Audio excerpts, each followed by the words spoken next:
skins on Fortnite. How much is it? It's $10. $10. What does it do? Does it make you better?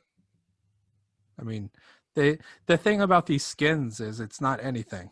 Right. It's a costume that the character wears. It doesn't give you any tactical advantage. There's no anything. So it's not an experience. He's not paying for an experience, because the experience of playing in this new skin, and they're all chicks, so he can look at their ass while they run around. It doesn't do anything, right? He's not paying for an experience, and it's not something that he can keep. So yeah, this is garbage money. I was gonna say, like, you're not buying anything because you don't own anything, because it's all kept in a cloud somewhere. Right. Yeah, and if tomorrow they decide just to shut down the Fortnite server, he's out like $120. Yeah. Yeah, that's a lot of people's argument about comiXology and like digital comics. Like, you don't own, if comiXology goes out of business, or if they lose all their servers or they crash or whatever, all the money you spent on your digital comic collection is gone. You don't, it's gone forever. Yeah, that's everything, right? Amazon Music. Yeah. And videos. Well, I ran into that. I ran into that today because as part of my my rewatch, my yearly rewatch on Veterans Day, I start Band of Brothers. So I pulled out my DVDs, hooked up the DVD player, all this shit. I'm getting through them, and I realize I'm missing the fourth disc of like 7 discs or 6 discs. Don't have no idea where it is. So then I had to get a free trial, another free trial to HBO Max, so I could watch it. And then I had to put like a reminder in my phone, cancel HBO Max, because last time I forgot and I paid for it for like 3 months and didn't watch it. So you're welcome. I'm sure you can find just disc 4 on eBay. Somebody's selling them. Just no, yeah, themselves. I saw it on eBay, but the point is, my OCD was like, well, I got to watch it today. I don't want to wait until Thursday, November 21st or whatever to get that disc. Even though I've seen it like a dozen times, I have to watch it today. So okay, yeah, you don't know. I gotta have me that Donnie Wahlberg right fucking now. Yeah, hey, don't kink shame me. This is the Illustrious Gentleman. That's Scott. I'm Ryan. We're comic book creators who host a podcast. All the info, everything you need can be found on tigshow.com. So just go there, follow all the links. I'm too tired. I'm too tired. My belly's too full to do the whole thing. Ugh. And I'm trying to cram this beer down my throat. So this isn't even my show beer. God. So what is it that you ate too much of? Oh, chicken tikka masala. It's just like Indian curry, essentially, with chicken and rice, but just way too much. Like, as I've gotten older and I've gotten fatter, I've gotten to this thing where like, oh, that tastes good. I'll just have another bowl. And I always do this to myself. Now I'm like bloated. I'm gross. And then I just slammed like 2 beers in the last like 45 minutes. This one's made by your people. It's a Polish beer. My people. Mm-hmm. It's kind of grumpy and give me a little bit of saucy attitude. But that's okay. That's not my beer for the show. Do you have anything this week, or should I just roll into what I got? I don't know. I guess I started Schitt's Creek. I meant drinking. Oh, drink. Yeah, we're not doing the TikTok. No, I just got a gin and juice. Okay. What kind of juice? Minute Maid Peach Punch. Okay, that's not juice. That's sugar water. It's great. That's what you it's give. It's $1.50 a carton, and it tastes great. That's what you give to bees when they're dying on your porch. You give them Minute Maid Peach. That's what you use to refill your hummingbird feeder. Right. That's what gets them down to Florida so they can mate or whatever. All right. A special kind of gin or just bottom shelf gin? Anything special? Oh, it is. Yeah.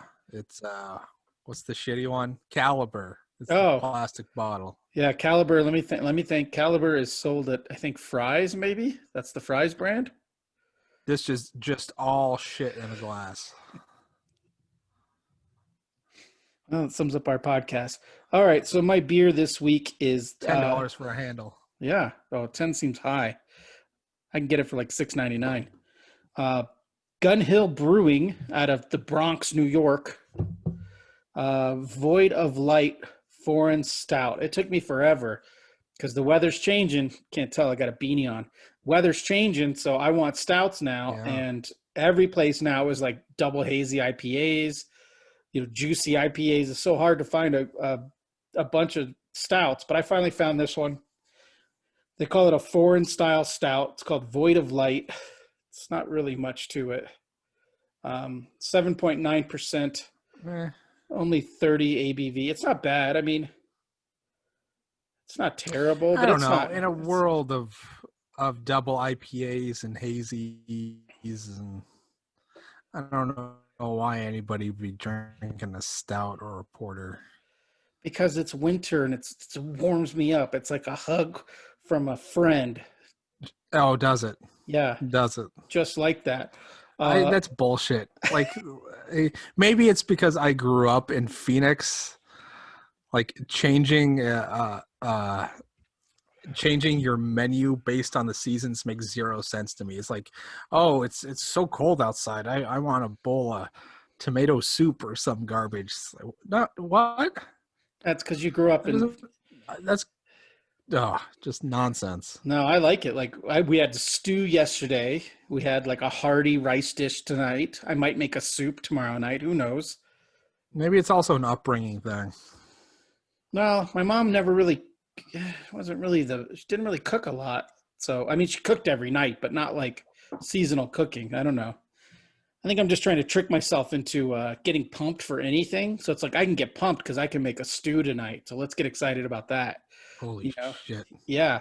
Uh, this Gun Hill Brewing Void of Light Foreign Stout has a 3.9 out of 5 on Untapped. If you're on Untapped, search the Illustrious Gentleman and follow us. Let's be friends on Untapped. And Untapped user Toilet Water described this beer as thick and roasty. Oh, Jesus. Kind of like me right now. I'm thick and roasty. Just like toilet water. So I thought something else I could do since I'm drinking beers and I don't know anything about beers. I looked up the style of beer. What is a foreign style stout? So this is from a website that I forgot to note. The foreign or extra stout is similar to a dry stout in that they have a malty sweetness and notes of caramel. They also have a dry finish with a slight roasted bitterness. The color should be dark brown to black. The aroma should have a decent malt sweetness, caramel, roasted grains, and a slight coffee smell. The taste should mirror the aroma with roasted malts, caramel, coffee, and a very slight bitterness. There may also be a hint of chocolate or cocoa powder. The feel should be medium to full-bodied. It's pretty dark. No head, though. But that is like black. That's as black as that ink I bought the other day. Yeah. Kind of like you, devoid of light. Okay, whatever. All right. So you started Schitt's Creek. That's supposed to be. Didn't it sweep the Emmys or something? I think so. Last year. I think it's supposed to be one of those feel-good shows that I think we're all looking for right now. Sure. Yeah. It's fine. It's fine. It's not doing. I'm 10 episodes in, I think, on the first season. It's not really doing anything. Episodes are 21 minutes long, something like that. So it doesn't have a whole lot yet. So it's I imagine it's something that's just feeling its way around, and it'll find its footing and really get into doing what it specifically does, but it's not there yet. And what do you hope to get out of it? Why did you start it? I don't know. Like what am I gonna do? I don't know. You probably. I don't know. Oh, I just got an alert on my screen saying or maybe it was on your screen. Your internet connection is unstable. Maybe it's showing it to me. I don't know. Well, you're the one that's locking up on my. Something's unstable. I think it was talking about the podcast. No, I think it's talking about your internet because you keep locking up. Yeah, you keep doing the Oh, great. pause thing. So it's Fantastic. super, super cool. It gets better all the time. Yeah. I guess my no editing. I guess we better get through this while we can. I guess my no editing is out the window. Yeah. So there's something you could have started, but that's going to show up during our Q&A session. So I'll come back to that later. I haven't been watching anything other than keeping up with Long Way Up, which I've talked about it 1,000 fucking times on the show. Yeah. And I do want to just say that Everton FC is now on a 3-game losing streak. So that's pretty cool. Like at the beginning of the season, I don't know what that is. My football club I support, Everton FC, in the Premier League. The beginning of the season, we started like 6-0, and I was like, I never have teams that are in first place. Like I don't know what this feeling is. So it's your fault. I'm getting up at like 5:30, 4:30 in the morning to watch the games live and stuff, and then the last 3 weeks, 3 losses and a draw before that. So in our last 4 matches, only 1 point out of a possible 12. We've gone from the top of the table to like the middle of the table. It's really, I don't know what's going on, man. Yeah. Yeah. Maybe. Yeah, you're going to be at the end of the table soon. Yeah, we're going to be in the relegation zone. Off the table. Yeah, if we don't fucking start putting some pucks in the basket or whatever, some biscuits in the hoop, some hula in the hoops. Yeah, we're gonna be in some trouble. Touchdowns. That's right, some field goals. All right, so yeah, I haven't been doing anything. I just watch sports. That's it. Nothing, and podcasts. That's it. And even podcasts are starting to bore me. The other day, I realized I sat and worked for like 4 hours in absolute silence. Because I just forgot to turn. Isn't that nice? Yeah, it's kind of nice. All right. So yeah, let's just get through this. Oh yeah, we did watch The Mandalorian, but we'll get to that at the tail end. I forgot about that. We'll close out. You're so lucky. We'll close out with that. So a couple questions so I reached out. We didn't have any topic this week, like most weeks, and every time I reach out, we get like 2 people who ask questions. So we got two questionnaires or 2 questioners, 2 people who posed questions. Like the questionnaires, yeah, it's like an old show from like the 60s. They go into space, they find dinosaurs, or the questionnaires. Yeah. First one is John Burgers, and he just wanted to let us know, because this isn't even really a question.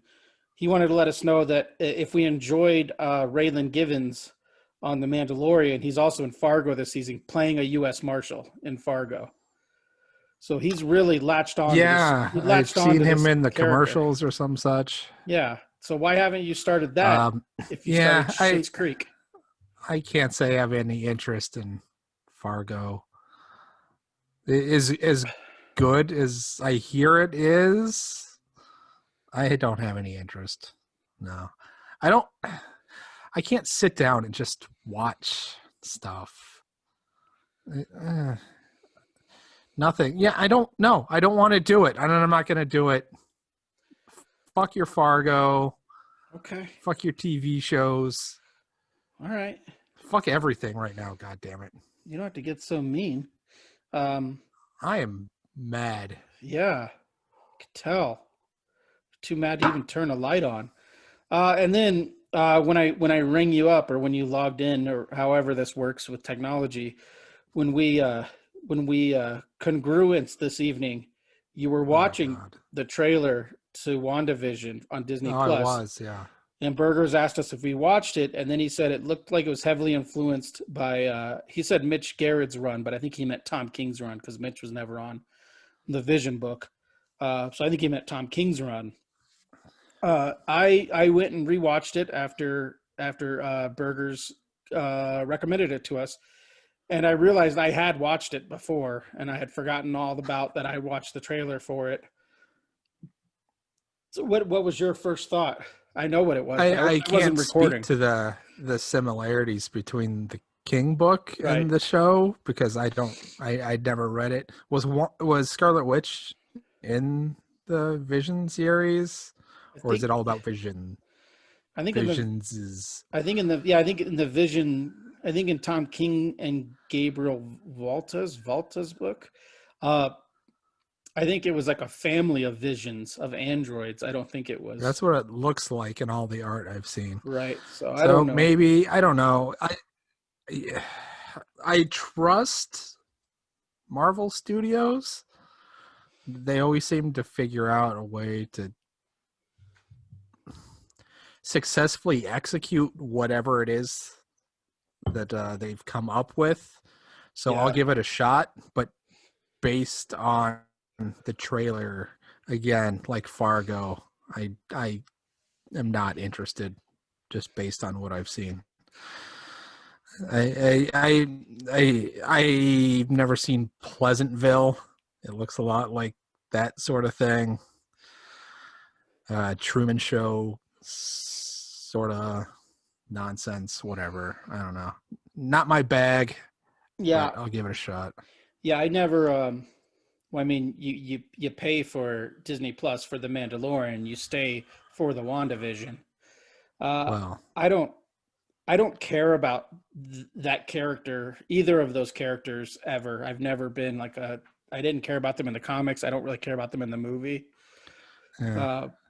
Uh, but I will say, at least this show, at least by the trailer, it looks to be unique. At least, like it's not like the Marvel shows on Netflix that I think were underwhelming and played it too safe. This seems to at least be something completely different than everything we've seen in the MCU so far. So, Sure. so I'll give it that. Like, at least they're trying Okay. something. Yeah, I guess. They're reaching. They're doing something. Yeah. What's her name? Elizabeth Who's the Olsen. actress? Elizabeth Elizabeth Olsen. Olsen. Yeah. Do you think she just decided to lose the accent, or do you think it was a note from the studios, be like, just don't? I don't know. Maybe it's part of the story. Like, most people are saying maybe she's all in her head. Oh, could be. Maybe I in mean, her. because it was heavy in Age of Ultron, and by the time we got to uh, Infinity War, it was Who gives a shit? noticeably dialed down. Right. Well, so is Thor's. Thor went from like a Shakespearean dude to like a bro dude. Yeah, it's like Holly Berry's Storm. It's like they just told her just stop. Yeah, that's probably what it is. At some point, someone just walks in the room and they're just like, "Stop." No one cares. Yeah, she just dials it down on each take until nobody notices that she's not doing it anymore. Right. I wouldn't have known. And if you hadn't have brought it up, I would have not thought twice about it. Yeah, it's interesting. It is interesting, I suppose. Yeah, who cares? I Yeah. mean, nobody cares. You know what? I was just saying that because I feel like you're down. I was trying to lift you up. I don't think it's interesting at all. I was just trying to agree with you. Yeah, no, no. I know, I'm aware. People say interesting when it is not. That's correct. That's Yeah. interesting. So I guess I don't care, but I will watch it. Much like everything on Disney Plus. I don't care, but I Yeah, I'll will give it a watch it. shot. Sure. Yeah. I do think it's kind of neat. Well, not neat, but you always forget, like when actors start working in TV, you think like, oh, they're kind of slumming it. Like Marvel got Right. all these Avengers to be in TV shows, but then you think about it and they're like, no, they're just actors who just need to pay bills. Like And this is the second golden age of television, right? that is So this correct. is TV's the new film. Right. I don't know what's the new TV. Straight like YouTube is the new TV. I don't know.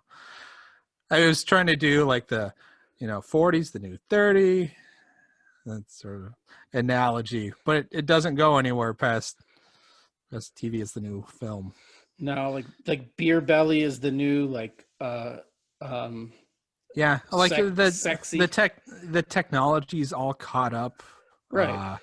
You know, with the streaming services and all, you can get your entire season of your show in the one weekend, so you can do your 8 hours or whatever. Yeah. And yeah, there's no drop off, so whatever, and unless you're CBS or something.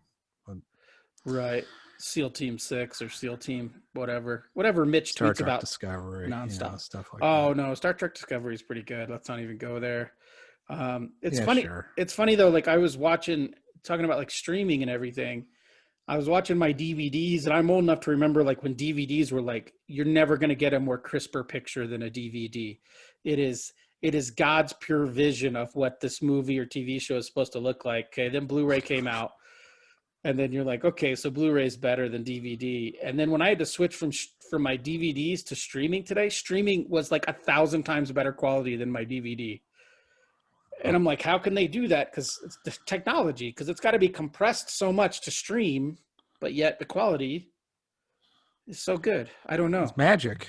Yeah, we need to get a streaming expert on here and a compression bitrate expert on here to explain to me what any of that means. Interesting. Yes. Good. All right. So to answer John's questions, I'm going to watch. The only reason I haven't started Fargo this season is because we've been so busy. I can't watch it without my wife, and I'm only at my wife's place like 2 nights a week, 3 nights a week, and we're doing other things like watching Everton FC lose or watching F1 races. We don't have time to watch everything we want to watch, but Fargo's on the list because we love Fargo. I don't think that's happening. All 3 seasons of Fargo so far have been stellar. So I'm sure they're great. It's on my list. I'm sure they're great. It is not for me. I know this. But do you not like dramas in general? Like, did you not like The Sopranos? You said you never seen The Wire, which is ridiculous. Never saw The Sopranos. I did watch The Wire. I have seen all 5 seasons of The Wire. Okay, so how can you watch that or watch Deadwood and all the way up until that green screen bit at the very end of the last episode with Jimmy on the side of the freeway? This is the most ridiculous shot I've ever seen in any TV show ever. I'm gonna have to. Y'all know what I'm talking about. I'm gonna have to rewatch it. I've only watched the series through once, so I'm gonna have to. What was Looked like an episode of Seinfeld? Did it have like the song kick in at the end when McNulty's walking down the freeway? Uh-huh. Yeah. He's driving like that. Yeah. Which is totally in character because he's drunk all the time. Right, yeah. That's why he's my hero. He's my crime show doppelganger. Okay. Good police. So he is good police. He's murder police. So yeah, there you go, John. I'm going to watch Fargo. Scott's not because he's a hater. And both of us are going to hate watch WandaVision and then probably love it because I find her charming. I find Elizabeth Olsen charming. That is a word. And Paul Bettany's very tall and British, so there's nothing wrong with that either, you know? Kind of hitting all my buttons. And it's got he makes some weird choices. It's got Catherine Hahn in it. It's got a good cast. It's got the mom from that 70s show. Catherine Hahn is the one that Vision touches her forehead and wakes her up when she's frozen at the street light. You just watched it. You just watched the trailer like 20 minutes ago. Did I? Yeah. Okay. Huh.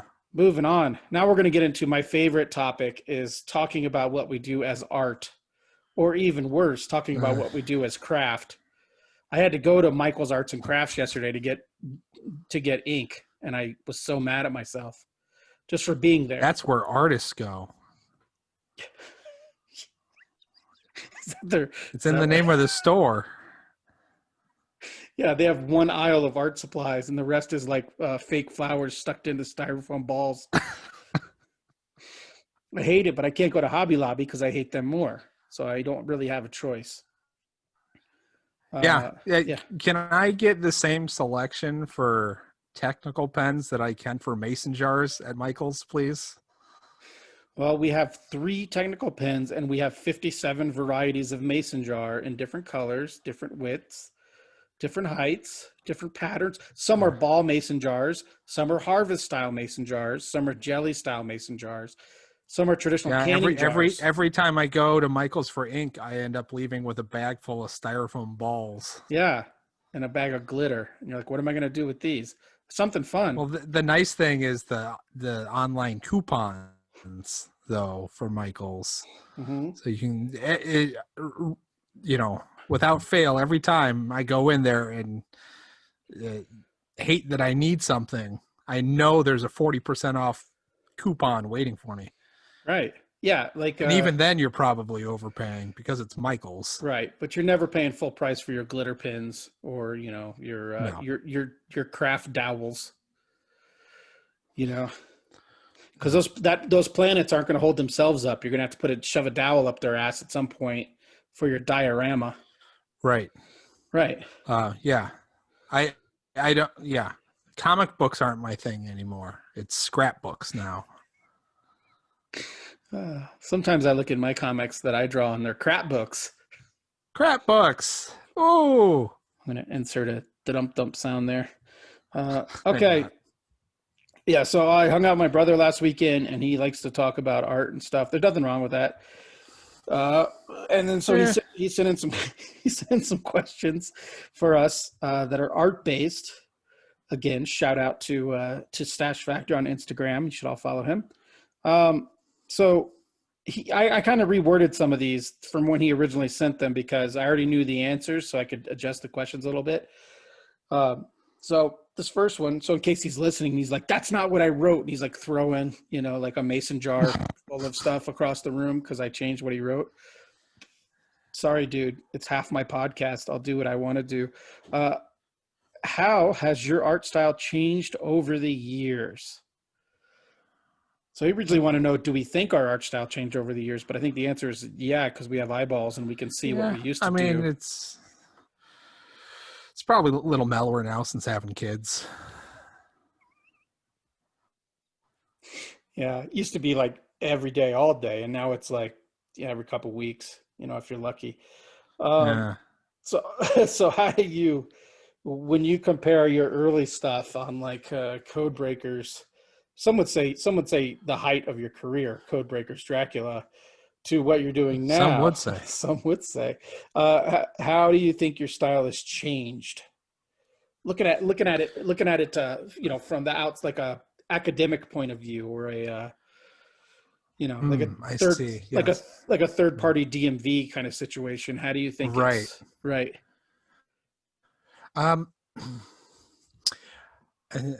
I would probably say it's more confident. It's more confident.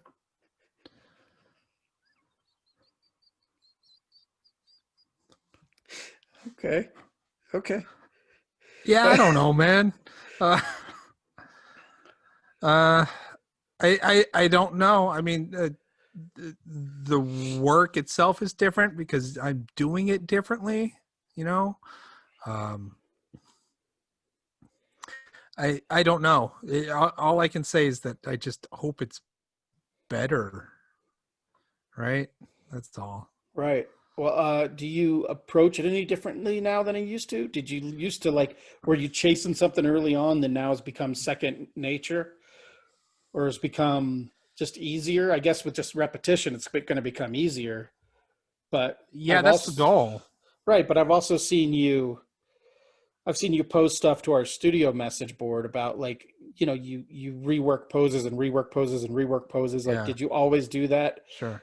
When you were doing pencil on paper work? Yeah. Again, at the height, I think, yeah, that's probably something that just happens to everybody. I imagine everybody still,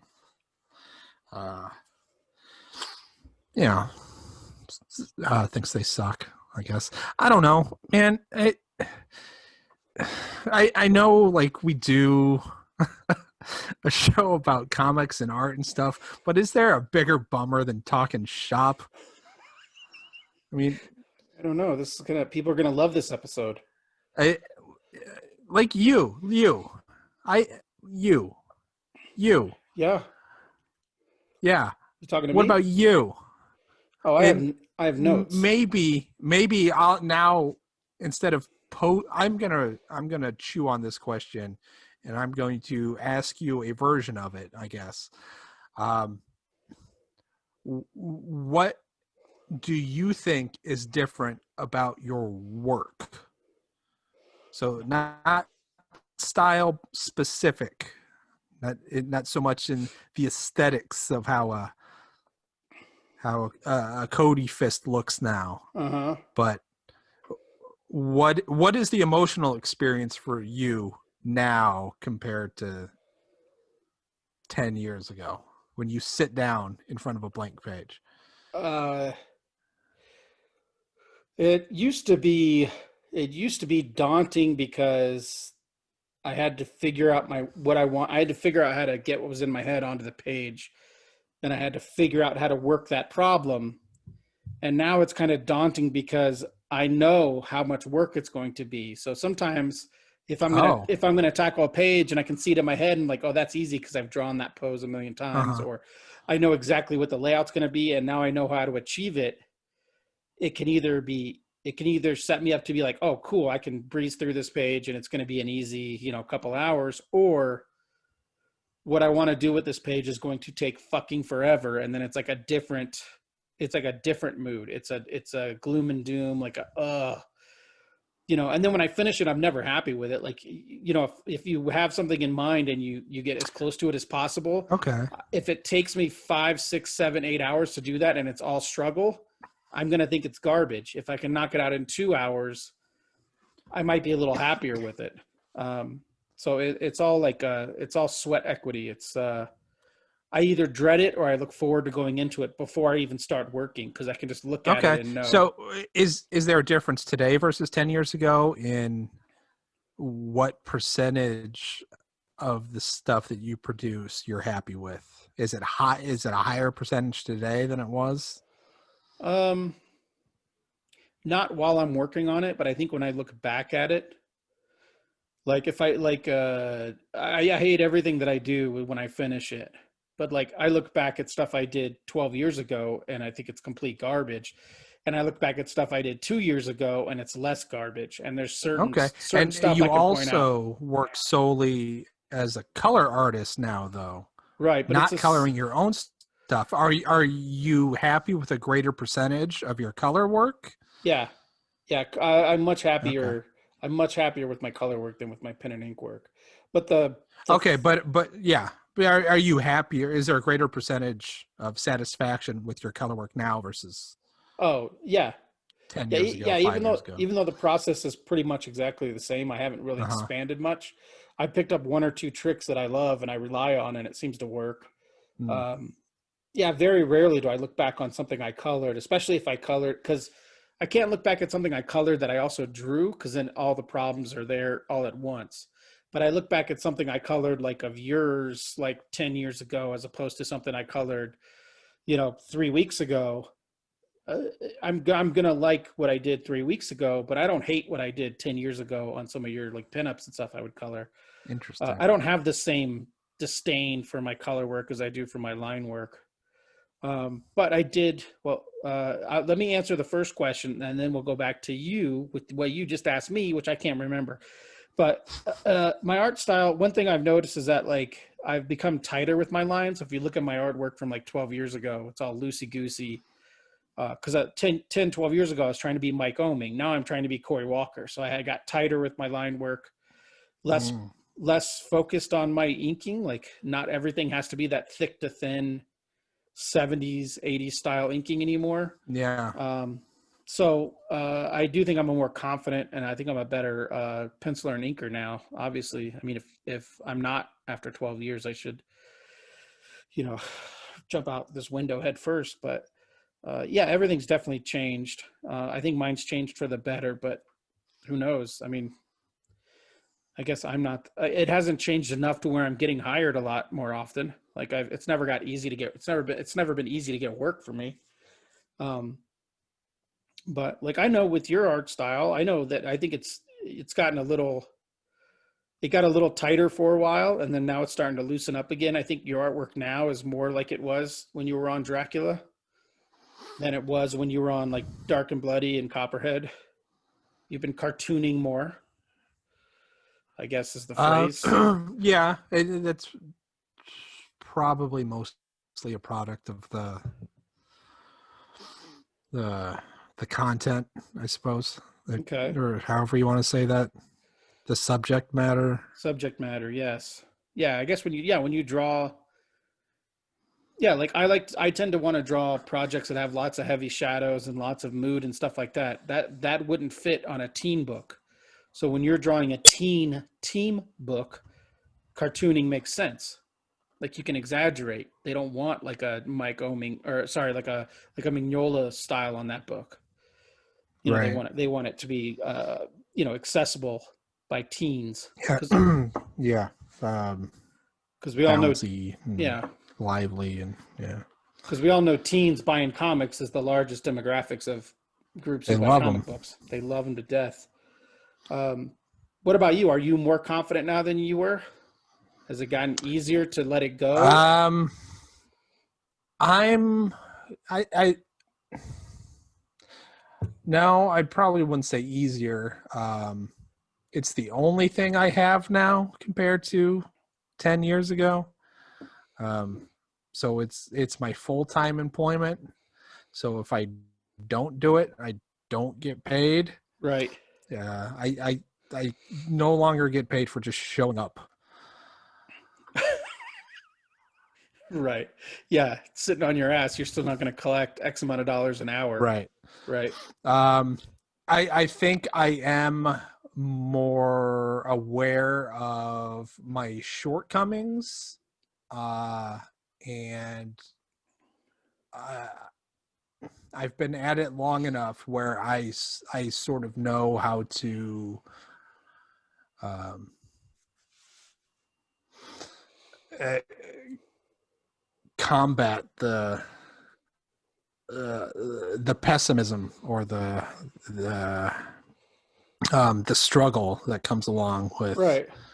doing stuff. I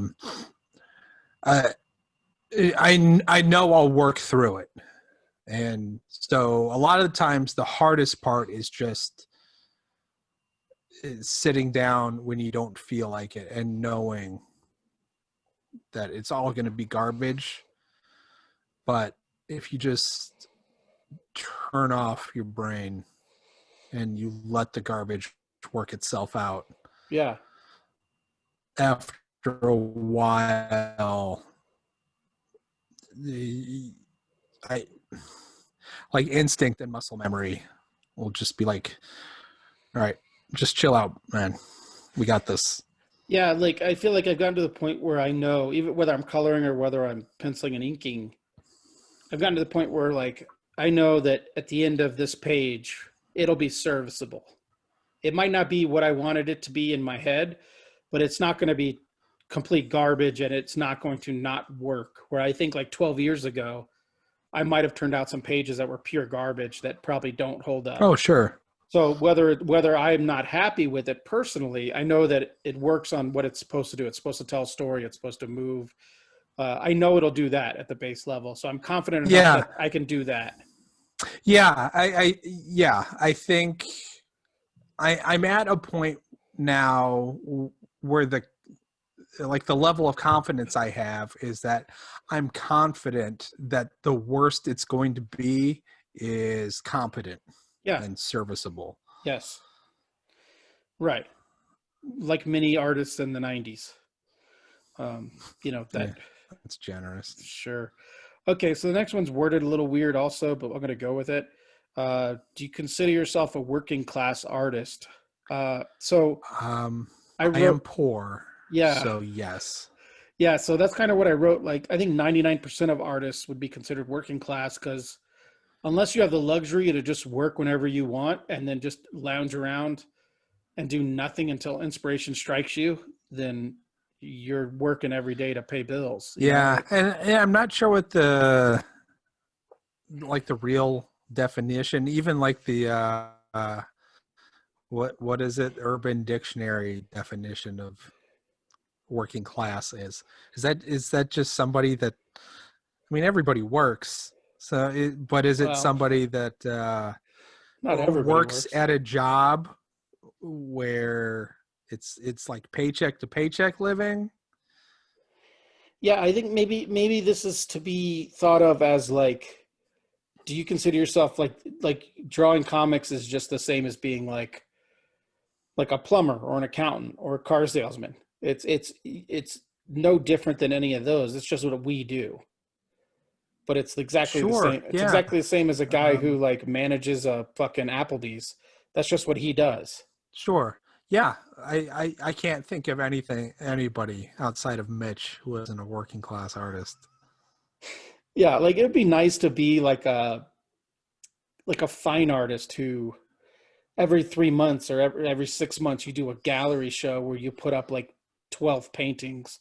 So let's say you have 2 to 3 weeks to work on one painting, but you're still relying on selling those to make your living. So unless you're selling them for millions of dollars, you're still working paycheck to paycheck. And I think the only difference is one page. Like I often go through the highs and lows because I get paid once a month for the most part. Is the days I get paid, my net worth might jump like 20% or like 200%.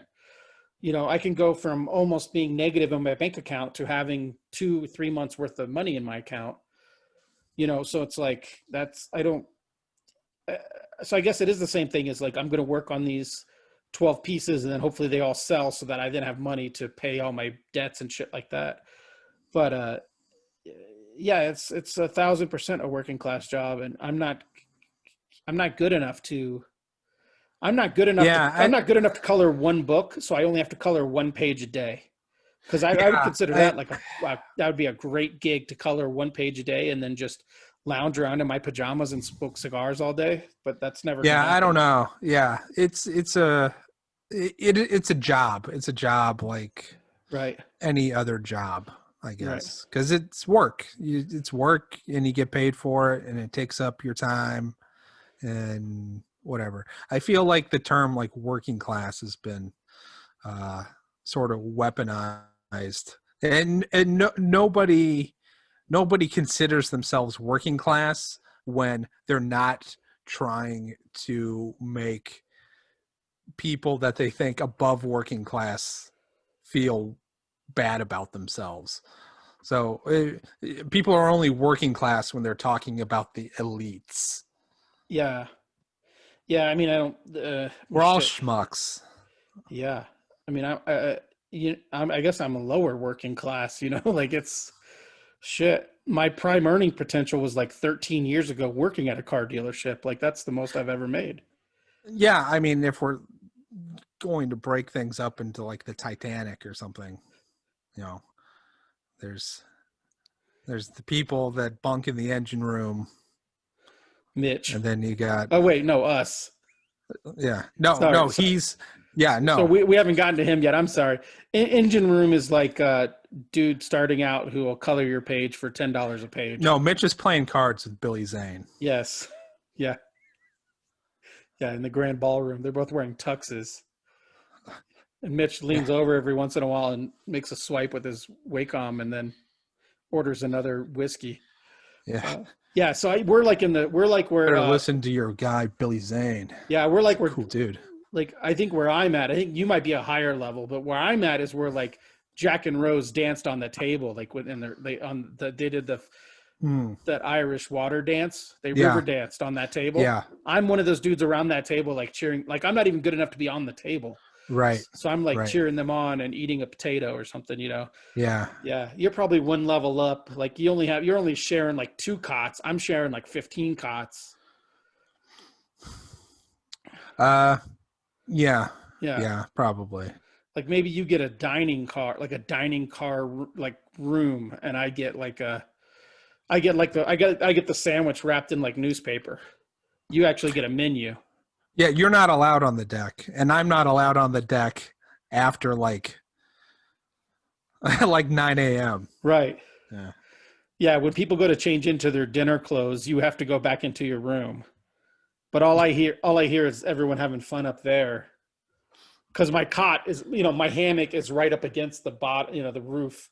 Right. Literally like 2 inches above me is like David Mack and fucking like Billy Tucci and everyone mingling, and I can like smell what's going on up there, but I can't get any of it. No. And then every once in a while, Phil Hester will like put a piece of celery down between the wood planks and feed me. But other than that, I'm not getting off that hammock. I'm not going anywhere. Um, has your opinion changed about, again, he used the word craft. I hate arts. I hate crafts. Has your opinion changed about your work over the years? Uh, So we hmm. kind of Okay, so tackled that, but I uh, you could talk about a couple of different things, right? My work, the work that I produce, has my opinion changed about um, work in general, the maybe, industry, my right? job? Well, we already Um, talked about our work. Let's talk about how we. I guess we've already talked about how we perceive our work. Yeah, all my notes I've already covered. So let's talk about it. How do we think the industry's changed for the better or for the like? Because there's also two ways to think about it. It could be changing in one way that we think is great for the our industry to survive, but that might not mean that we're on that track. Like I might not be on the same train as like full steam ahead to like Awesomeville. I I don't could be know, being like left behind. yeah, all the numbers you see, the reporting, like it was 2019 was $300 million Right. year or whatever. So, yeah, Yeah. I don't know what to attribute that to. Well, I'm a dummy, so I don't know. Is that inflation? Is that certainly? I mean, um, I that think I that's think not floppy sales. no, I That's think not right. monthly stuff. Right. There's a large chunk Yes. of trade and Right. uh, Amazon sales and Barnes and Noble bookstore Right. sales. And, If the gross was 300 million, 200 million is Raina Telgear or Telgear. I don't know how to pronounce her name, but Scholastic, she's got 5 books in the top 10 of New York Times hmm. bestsellers. And then let's give Kirkman another like half of that. So then the rest of us fighting over that last 50 million. Um, but yeah, like thinking about it like that, like, I mean, obviously there was another round of layoffs at DC today as we're talking corporate layoffs at DC. So, Yeah, graphic novel sales and comic sales in general are better than they've ever been, but yet publishers are still struggling. Even the second major publisher and maybe the first biggest publisher, I don't know who has a bigger market share, but they're still struggling, maybe struggling. I don't know. I'm struggling. Um, is but that when you struggle to shrug? yeah, Like I yeah, can't do it anymore. every day I'm struggling. But yeah, like, so I don't know where everything's going, but when I look at other comic artists, I feel myself slipping further and further behind every year. I got into coloring because I don't think I can keep up. I think I've reached kind of my progression as a line artist. I don't know how much better I'm ever going to get at that, but I think I could get better in coloring. And I think I offer something unique in coloring. I don't think I offer anything unique in line art, Hmm. but there's 17, 18, 20-year-old kids coming out who just blow me away with everything they do. Line art, coloring, it's like my only hope is that they're never going to work for Marvel, DC, Image, Dark Horse because they're going to go on to Scholastic and make these books, so I don't have to compete with them for work. I need to fight out with my own kind. Like I need to, I'm not going outside the village to start shit. I got to just hold my own in my village, to try to get those scraps. Um, but yeah, I think the entire industry is progressing way faster than I am, and I think it's opposite for you. I've seen your work progress much faster over the last like 2 years than it had been. And I don't know. Again, I don't know if that's repetition. You're just cranking pages out. I don't know what it is, but um, Yeah, I guess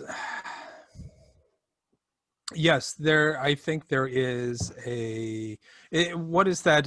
What's that law in computing where uh, not storage, but like computing power doubles every 18 months or something? like RAM doubles every 18 months or something like that. Um, it might be something like that. I mean, with the proliferation of digital art tools combined with maybe YouTube and just being able to educate yourself as much as you want on any specific thing that you want. Right. It can drive anybody with, that innate talent, but also the persistence to be really as good as they want, as quick as they want. Yeah. And for anything, I mean, just even like playing the fucking guitar, if I wanted to spend 6 hours a day just fucking around with my guitar and watching YouTube videos and shit on it, in a year, I could probably be pretty competent. It's really the same thing with art. As long as you like it, if you like it well enough to really give it your time, Right. then yeah, you can do it. Yeah, that's so yeah, there's yeah. probably an element of that in it. Yeah, see, I think that's part of the thing too is maybe it's age or maybe it's just depression. I don't want to use depression as a crutch for everything, but I think like I would rather watch a YouTube video of a podcast and laugh than watch a YouTube video to pick up a new trick. Because there's several colorists who do YouTube videos that are great, like Nick Filardi, K. Michael Russell. I learned one trick from K. Michael Russell. I watched one video, learned one trick, and I use it on every page I've done. And I never watched another video because like I would just rather watch, oh, my sweaty hair now, but I guess I can't look worse than you in the dark. But Man, like I see me. But yeah, so I mean, by my own personal math, I watched one video and I implemented what it said to great effect in my own work, and I didn't immediately go back and watch another video to learn a new trick. Yeah, I just started watching like Your Mom's House on YouTube or some shit, like I'm not so. Yeah, if you are willing to do what my kids are not, you could be good at whatever you want to be at. I could clean my room. Like what I tell them is, anytime I sit down and talk to them, I like preface it with, look, it took me 20 years to figure out what I'm going to tell you now. I'm giving you a fucking shortcut. Apply it. Right. And save yourself all the pain of learning it. But they don't. Right. But that's what YouTube is. Right. You don't have to go make those mistakes. You don't have to spend 5 years getting to that one aha moment. You can just listen to this guy and he'll show you how to save all of that time and all of that frustration. Yeah, I think kind of like anything else, I guess my first note on here about how has my opinion changed about my work over the years is the idea of it is less idyllic. Like when I first started out, it was like, oh, I'm going to make comics. And then it was like, holy shit, I made a comic and it got published. And then it was like, holy shit, this guy's paying me however little my first gig was to get paid to draw a comic. And then like, oh, holy shit, I've now drawn comics for a year. Now I've drawn comics for 10 years. I've worked in comics for 10 years. But it's rarely, I mean, it's exciting when you get a new gig and you're getting geared up on a new gig. Like every time you brainstorm something new, it's the most fun thing in the world, just kicking around ideas. I'm going to do this. I'm going to do that. This is going to be awesome. I can't wait to start this. Let me just finish all this bullshit I have to do now so that I can start this in 6 months. And then 6 months rolls around and you've thought about this project to death, or other things have cropped up and it's not fun anymore. So it's rarely. It always ends up feeling the same. Yeah. Yeah. You go into it. I remember, right. Yeah, if you want to go back, like when I was getting up to doing Dracula, I was like, oh man, I'm gonna like not use a straight edge at all. I'm gonna like hand draw all my borders and perspective lines and shit. I really wanted to give it like a Guy Davis sort of aesthetic, Right. and then you sit down and you don't think about any of that stuff, and you just shit out what you usually do, and you're like, Right. oh, this sucks. Yeah, because it's just easier to fall back on what you know and what you're comfortable with because you have to finish that page that day, or you have to finish an issue by this time. Like, it's not going back to that working class or that working aesthetic, or the working kind of mindset. You don't have like all the time in the world to do these projects, you know? Oh no, yeah, totally. Like my Kickstarter book that I'm behind on, that's causing me so much anxiety. Every time I see a new like post-apocalyptic dystopian book on the shelves, I see what some artist did and I'm like, oh shit, I should implement that. But that means I got to go back through almost 70 pages to add little tweaks to every page, or, you know, like, I'm like, oh, there should be more growth, like more, you know, there should be something else that I need to put into this project. But I didn't do it from the jump. So now I got to go back. So it's just going to make me later, which causes me more anxiety. So then when I draw a page, I just do it how I've been doing it for 70 pages rather than implement anything new on it. But yeah, it's not, and even going into coloring, when I got this family tree book, I was super excited. It's an image book. It's a Jeff Lemire book, but also Phil kind of handpicked me for this book. So it's like, you know, Phil trusts in me. I know that I can do this gig. If Phil thinks I can do it, he's like I wouldn't say the rainmaker, but he's a good judge of character. You know, like if Phil likes what you do, you got to be doing something right, because, you know, he's got good taste, I guess. You know, he's from Iowa. What are you going to do? So I was like super excited about working on Family Tree, and I'm still super excited about working on Family Tree. And I still think my pages are getting better every issue I work on Family Tree. But it quickly just became like work. Like, oh, fuck. Like, okay, I got to color 2 pages today. You know, it's not like I get to color 2 amazing Phil Hester, Eric Gapster pages today written by Jeff Lemire. It's so fucking rad. It's like, no, it's just whatever file is next on my computer. You know, next up, let's knock it out. Let's do it. You lose your daily enthusiasm for it, which makes you lose your overall enthusiasm. Right? Right. It's no longer the thing that you do for fun. It's not your hobby anymore. It's not something you give time to because you enjoy doing it. Something you give time to now because you have to do it. Right. Yes. And there's still moments of where I do a page and I'm like, fuck, that's cool. You know, and then, but, you know, that's rare. But I guess that's rare in anything, you know, like, yeah, you know, if you manage a car dealership and you make really good money, how often do you go home being like, man, I had a rad fucking day today? You know, there's that old Toyota Matrix just rotting on the, you know, rusting away on the lot, and I sold that, and that person was so happy, and it's going to make their day. That's not how shit works out. It's look, I've never had a job that really required much of me.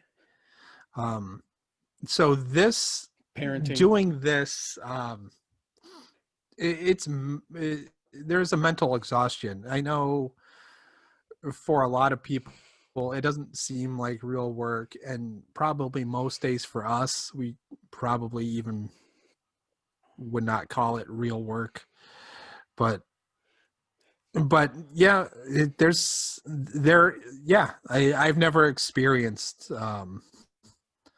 like mental and emotional fatigue like with any other job like I have with this. Yeah, it's not real work in the sense of like real physical work and physically demanding work. It's not digging ditches or anything. Right, but it is as mentally stressful as any job I've ever had. Especially when you're working in assembly line comics like we do, because you have to make your bosses happy so that they keep employing you. You don't want to screw up the person behind you in line because you got to keep it moving. And then you don't want to be, you know, you don't want to be the asshole. I guess it goes back to the same. You don't want to be the asshole who slows everything down. You know, you want to fill your role. You want to do your role to best of your ability so that everyone can do their job, so that everyone can get paid, so that the book can get published.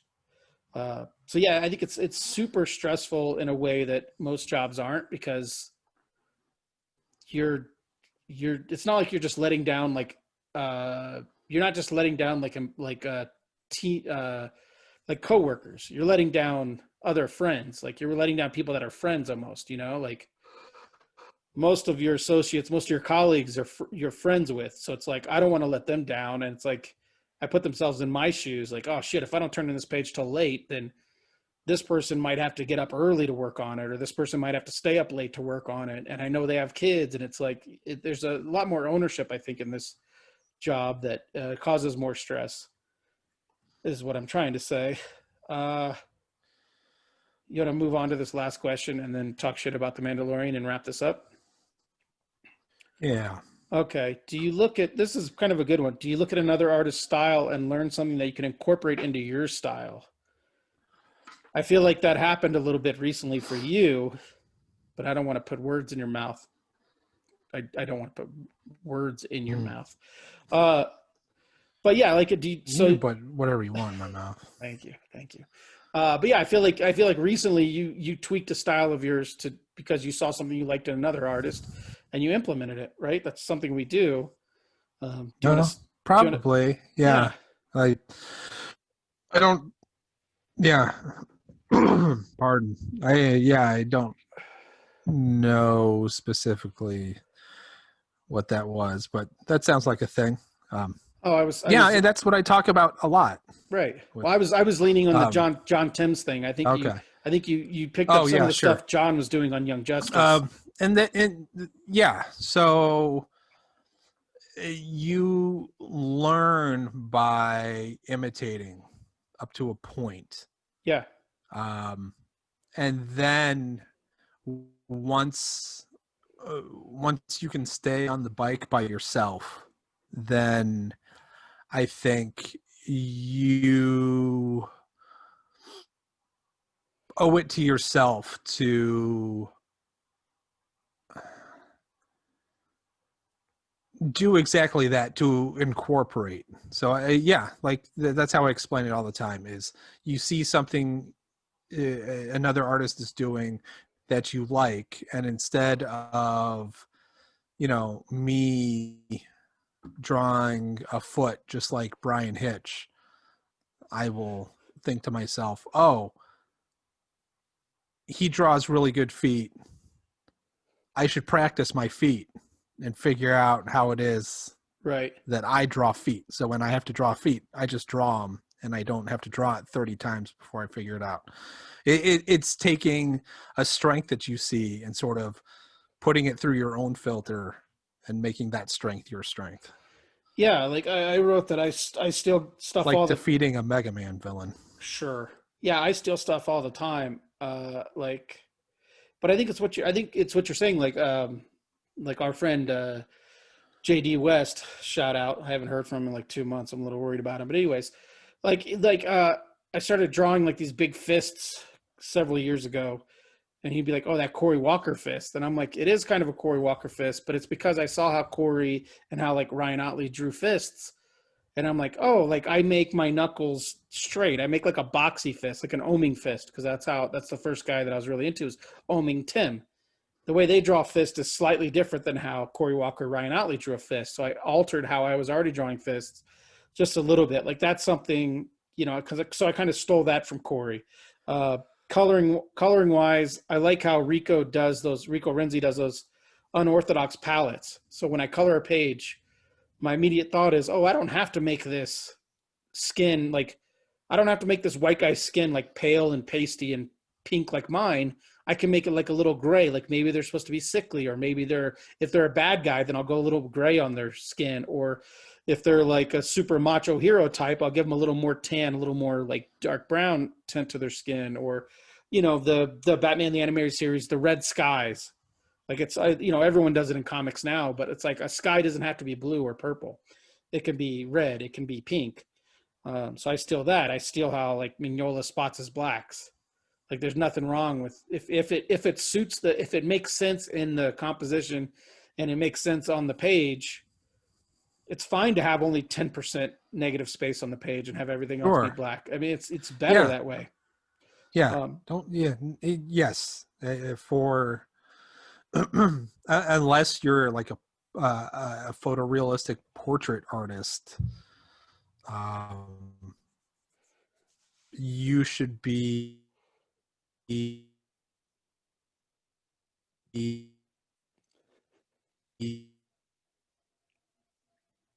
you should be taking whatever the subject is, right? Right. So it's all you need is recognition. You know, the readers needs to understand that that's a helicopter, Right. or that that's a bed or something. And art is nothing if not emotion, right? So if there's no emotional response to whatever it is that you're doing, then you failed. Yeah. That's the pretentious Yeah. artiste in me. Yeah. It's the, I said it 1,000 times and I'll say it 1,001 times. The worst thing comics can be is boring. And so it's better to swing and miss than to be safe, because we're getting to the point where I think wasn't it Adobe? They just released a thing that's going to draw comics for people. Wasn't that something that Oh, just was announced? yeah. Was it Adobe? Yeah. The video is so stupid. I didn't even watch it, but I'm like, so we're going to have a spate of boring ass comics coming out by people who just want to make comics, but they can't, they can't either afford or find people to work with. So they're just going to make their own comics. They're going to look like shit. Like I saw a comic today. I read a comic today. Adam Hughes did a Hellboy comic. It came out today, and there was a silhouette. Speaking of which, you had some sweet silhouettes in Young Justice #20. I'm a sucker for a good silhouette. But anyways, there's a scene where Hellboy and this woman are sitting on like a bench in a prison cell, and he made it a silhouette, but he just basically made their bodies and the bench and the support like pole for the bench a silhouette, and he didn't draw the wall or anything. So it almost almost looks like they're sitting on like a Victorian park bench. But in your mind, you know that he just didn't want a silhouette in the wall, and Yeah. because of the angle he did it, you couldn't make that silhouette. You couldn't pull that silhouette off in profile, because then the whole thing would be like a black blob. So the way he did it, even me for a second, I was like, "Oh wow, that's real clever." It's really clever how he did that. Like it just struck me as like that's nothing I would ever feel comfortable enough to doing that he did right there. And it's like it gives me like a little bit of juice there. Like fuck, man, like you could do anything. And I think my biggest downfall as an artsman, as a craftsman, as a man, as a father, and as a husband is I think I often play it like too safe. I'm too scared to like I see stuff that I like that really pumps me up in comics or whatever, and then I'm like, man, that took balls. I like how that looks. I really love how they just don't give a fuck and it works. And then I immediately work on a page and I'm like, all right, same old, because I'm afraid of pissing off the person paying me, or I'm afraid of just like, I don't know. I'm afraid of taking chances. And that is the biggest problem with me in my work right now, I think, is that I'm afraid to push the boundaries. And that's totally understandable and even practical, because chances are for the hobbyist artist or that one that's the gallery artist or whatever, who's going to put out a dozen pieces or whatever every year. It's not for the production artist. Right. We are working because we're a known quantity, and we're to an extent predictable. Yeah, but I also think that hurts us. Like I don't like honestly, and I guess selfishly, but not really selfishly. I thought when I got announced on Family Tree and the first issues came out, I thought I was going to get more offers for work, and that didn't happen. And I realized, I think it's like people think I can only color this way, and that's because that's all I've ever shown. So I guess that's part of my problem too. I don't have another portfolio of different style. Well, everybody's like that, but though. I also don't want to work in another style really. But that doesn't mean I can't color like a Valiant book really well, or I couldn't color even a DC book really well. Yeah, I think maybe color artist is one of the the positions where style is a little more malleable. Mm-hmm. But yeah, I mean, you know, if you have a Brian Hitch book, you're gonna hire Brian Hitch, right? So if you're doing Justice League, that's who you're gonna get. You're not gonna go get Like a Jim you know, Mahfood or somebody, yeah. right? So uh, yeah, so it's so just because that's the style people know you for, I don't think that's a I don't know. I feel like that's a stupid reason to not get work, because there are plenty of projects that would benefit or call for that particular Yeah, look. yeah. It's just not been going. I mean, I've had a luxury. Well, after 2019 was pure garbage work wise, and 2020 has been. I mean, it's just been a fucking disaster all around for most things. But that's not comics' fault. That's just life's fault. But like, I'm going into 2021 again, like doing that hustle for work, and it for anyone who wants to be an artist or wants to work in a creative field, how how many years are you willing to put in of that stress and that struggle? Because Yeah, I mean I'm it's going into like 13 or 14 years, and I'm at a point where like I have no work lined up after like January 15th. yeah, it's probably probably conservative estimate is 95% freelance. Yeah. So it's yeah, every every project is an audition for the next one. Right. Everyone is, you know, your pardon me, your I'm so far removed from it I can't think of the word anymore. Yeah. It's like everything's a tryout. Like, Yeah. I What's mean, the it's piece of paper a that has your resume. list resume? Yeah. That piece of paper that has a list of shit you did. Yeah. A resume or a Yeah. CV to our international listeners. Yeah.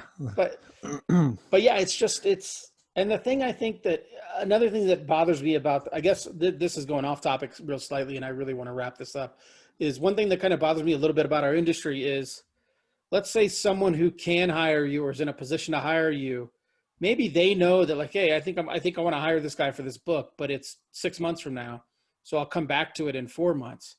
When I think it would really give all of us working Oh freelance, man. it'd be so awesome to be like, hey man, go ahead and slot me in for like, because I've had people who are like, hey, I want to do a book in 6 months. Can you slot me in? Jesus It's Christ. always like, it's not a Marvel, DC, Valiant, Image book. It's always like, hey, I want to do a pitch in 6 months. Can you color my pitch in 6 months? And so then I have to say like, well, reach out to me again in 5 months because I don't know. But if, I don't know. I don't even know publishers anymore. But let's say a Valiant came out. I'm like, hey man, we want you to color Exo Manowar starting with issue 16 in March. Are you good with that? Then of course you take that gig, and you know that in March I'm going to start this new gig. It's one of my gigs for next year. Uh, Yeah. but it's I'd love the to know what I was doing in 6 months. Yeah, it'd be great. Anyways, yeah, so I guess to wrap this up, it's not easy. It all sucks, and I hate the words arts and I hate the words crafts. I don't know that I like calling it work. I don't like calling myself an artist, but you got to call yourself something. Um, Craft is the worst thing. I understand that craft doesn't always mean the glitter glue, and it means the act of doing the work. But I don't like the smugness that comes along with the term artist. There's an air of smugness about it. Yeah, I guess I use Illustrator whenever Yeah, lay folk ask me what I do. yeah, yeah. I usually say I'm a graphic designer and illustrator Graphic designer. because that's something everyone understands. I guess. I what do you think when you hear Oh, graphic designer? Is it different from what you think when you say graphic designer? Yeah, if someone says they're a graphic designer, that means they make ads for like the I back, think business cards. yeah, the back page or something like that, like the penny pincher or whatever the newspaper is, which I can do that also. But I mean, yeah, I think I say whatever. I don't. Sometimes I'll say Illustrator if I think they are kind of cool, but I don't want to invite for follow-up questions. So that's why I don't say graphic novelist, or I just say Illustrator. And then usually if we're around people I don't know, then my wife will jump in and be like, "Oh, he draws comics." Oh, Because thanks. she thinks it's cool. Everybody else does. Right. Right. Yeah. Yeah. But When I don't want to talk about it, I just say self-employed. I'm self-employed. or even better, unemployed. Are those pickles But free? I mean, I shouldn't say that because then it invites the follow-up question. What are you gonna do? But, oh, then they ask it again. Right. So what do you do? Right. Oh, I'm a contract killer. Yeah. Yeah, I should just be like, oh, odd jobs, and then I'll walk away. I'll be like, I do shit. You can find me on Craigslist if you go Whatever to the needs done. right forums. That's right. I'm like the A team. If you find me on Reddit, yeah, I could do the job for you. Your Okay. business card just has a telephone number on it. It's not even my phone number. It's like it's a code. Like if you're not cool enough to figure out the code, then I'm not going to do your job for you. It's to the Arby's up the street. That's right. That's right. I'm feeling Arby's. Okay, real quick because it's what we do. Let's talk about Mandalorian season 2, episode 2. I really got to pee, so my notes started out with, I hate everything to do with Amy Sedaris' character. And then as I watched the rest of the episode, I just crossed out Amy Sedaris. And I just said, I hate everything. This is the first of so there's been 10 chapters, 10 episodes. This is my least favorite of all 10, and it served zero purpose in my mind. And we all know I hate anthropomorphic characters. So this episode really did nothing for me. I hated everything about this episode. Wow. If he could fix his hole by himself, why didn't he just fix the hole as soon as they crashed? If he had a flamethrower in his arm, why didn't he just create a fire so they could stay warm and she wouldn't have to go bathe in the sauna? Like I hated everything. I can't tell you how much I hated this episode. So the show continues to prove that it is not for discernible thinkers. So consumers of media today have a built-in level of sophistication that viewers 10 years ago didn't have, and viewers 20 years, 50 years ago didn't have. Right. We've been exposed to more. We've been exposed to more quality stuff. Yes. I know there's the common criticism of critics from producers of content that if you haven't done it, you really shouldn't talk about it. But everybody watches movies. Everybody grows up watching TV. Right. You spend enough time consuming this that you know the difference between good and bad. Right. And a lot of the times with a lot of people, what is the difference between good and bad? What makes something good or bad? This thing does not cater to modern day sophisticated audiences. This is as bad as like the original Star Trek show from the 60s. It doesn't requure anything of you. But it doesn't even entertain. It didn't even tell a story. It's all surface level. It's very superficially sort of entertaining. It does, the more early X-Files I watch, the more it's got the same stink. Those I can't speak to the later seasons because I stopped watching, but early X-Files is fucking rough. David Duchovny is just terrible, and a lot of the dialogue is just super on the nose. You know, they might as well be crash test dummies that they just do voiceovers for. Dude, okay, speaking of super on the nose, at one point, this is going back to the last episode 1, because we're a week behind as our podcast comes out. We're a week behind. So episode 1 of season 2, there's a point where the crate dragon comes up out of the air, or comes up out of the sand. Everyone turns to look at it. Like 50 people turn to look at it, and then Mando goes, "He's there." Yeah. It's like, it's not like he's the only one who saw it. It's like he's talking to Raylan Givens, who's also sees the dragon. Yeah, this is not playing to the Breaking Bad audience. This is not playing to the Sopranos audience. This is kids that are too old for Teen Titans Go, but not ready for. And I get that, and I would Stranger Things, you know. And I would be okay with it, I think, except we've been we've been told that this show is genre changing, and it's the event show to watch. And every geek website out there is blowing their load every time something gets announced on it. And then you have an episode where literally nothing happened. It's like the writers were like, "Oh, we want to see Baby Yoda eat more shit, so let's make an episode around him eating shit." Okay, so it is very much Star Wars in that regard, where it's the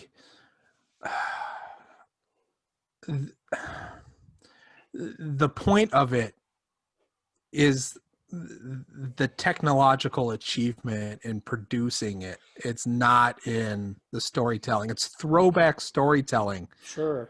But, you know, the way they're making it, I guess, is interesting. And that's the only interesting thing I find about it. But I turned on they have the, what is it, Disney Studio or whatever. There's the supplemental show on Disney Plus. Yeah, I'm so mad I turned it off. It's like a round table with the directors and shit.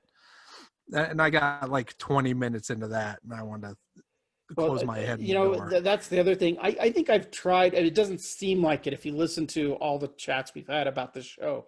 It doesn't seem like I'm trying to find something positive in it, but I am. Because I want to get what other people get out of it. But I didn't even think this episode looked good. I thought I would love to like it. I thought everything about this was bad. The X-wings looked bad. When the person in the suit changed to the CGI'd frog running, it was jarring how different it starts looked. Jumping around and shit. It was jarring how bad it was. It just I'm over Baby Yoda. Like, I guess I was over Baby Yoda 2 seconds into the first one. Yeah. And Star Wars fans are geeking out over the spider thing. And I saw some tweet saying that it's reused concept art. It's unused concept art from Ralph McQuarrie, right? And I remember the book as a kid. I used to have like the art of Ralph McQuarrie's Star Wars universe or whatever the fuck. And I remember seeing this giant spider thing in like the swamps of Dagobah or something. So my brain didn't immediately connect it with the episode because it was in the snow and shit. And I guess that's mildly interesting that they're using like every part of the buffalo. But I actually got excited because Disney bought Fox, and I was like, holy shit, is this Aliens? Like, I thought they were face huggers. I thought they were face huggers coming out, and I was actually getting excited. And I'm like, oh, it's just, that'd be something. Yeah. But the cynic in me just wants to say they should. This is, you know, wheel spinning the series, because you get 8 episodes a season, and we're now a quarter of the way through the season, and he is exactly where he was at the end of season 1. Right. Nothing has happened. Right. And so if you take 10 episodes into account, I think there were 4 or 5 that were overreaching story elements in the first season. So now we're 7 episodes of filler, or no, 6 episodes of filler and maybe 4 episodes of story. into this project, into this nonsense, into Yeah, this. it's not a good ratio. No, and I don't. It is in a world where everything, even mediocre stuff, is really good. I don't This is so know. frustratingly bad on Yeah, every I level. don't know what the intention is. I don't know why drag your feet so much. Are you not confident in the overarching story that you've built into this? Do you think your audience isn't interested? Right, I don't know why this is taking so long. You can have all of these. You can zigzag along the path all you want, right. but have what's happening along the way be consequential.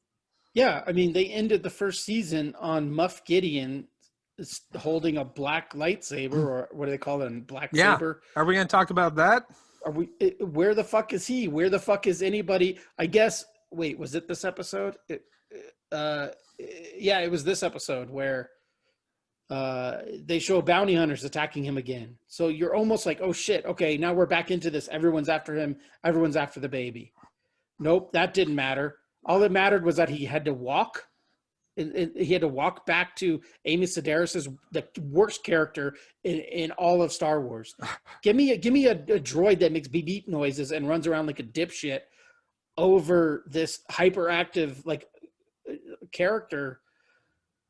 Yeah, I've tried to defend it more than you. I've tried to play off of your frustration with it and try to find good things in it. sure. This episode, I literally can't find one redeeming quality in the entire episode. Yeah, I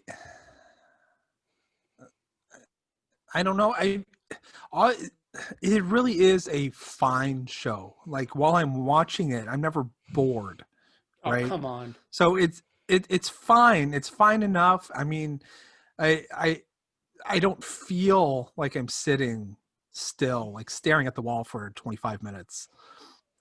It's it's just fine. And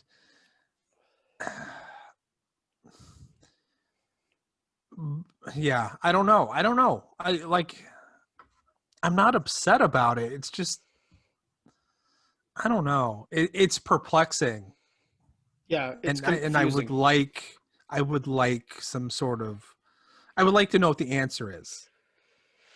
Yeah, I think I'm going to do the same thing with this season as I did with the last season and wait till all episodes are done and just show my wife the ones that matter. And obviously the Raylan Given one doesn't Yeah, matter, I but don't. it Is matters. Gus just going to show up in the final episode of every season? Right. Is it that they can only afford him for like 2 episodes a season? I mean, I get if that's it, but at least have a secondary dude on his trail or something. I don't know. I'm so upset. I'm so upset. And then plus, I'm not even looking forward to Gina Carano because her politics. I unfollowed her on Instagram. I'm sure she's gonna miss me as a follower. But let's wrap it up. I've already spent more. I thought I would actually say I hated this episode and we were gonna be done, but I hated it. It's perplexing in the modern TV environment to have Right. something that it doesn't do at the base level what any other TV series does is I can't wrap my head around it. Yeah, it's It's perplexing. so weird. I agree, but also let me do this before. Void of Light, Gun Hill Brewing Company, 7.9% foreign style stout. It's fine. Tastes like a stout. It's fine. I got all that roasty, nutty, chocolatey, burnt coffee. It's fine. I'm gonna give it a 3.5 because it's almost 8%. And they didn't. It's almost 8%, and they didn't call it some bullshit imperial shit like an IPA would have. So 3.5. Double stout. Yeah, it's fine. It's fine. So I have to go to the restroom, Scott. So why don't you just put us out of our misery? Yeah, fuck us.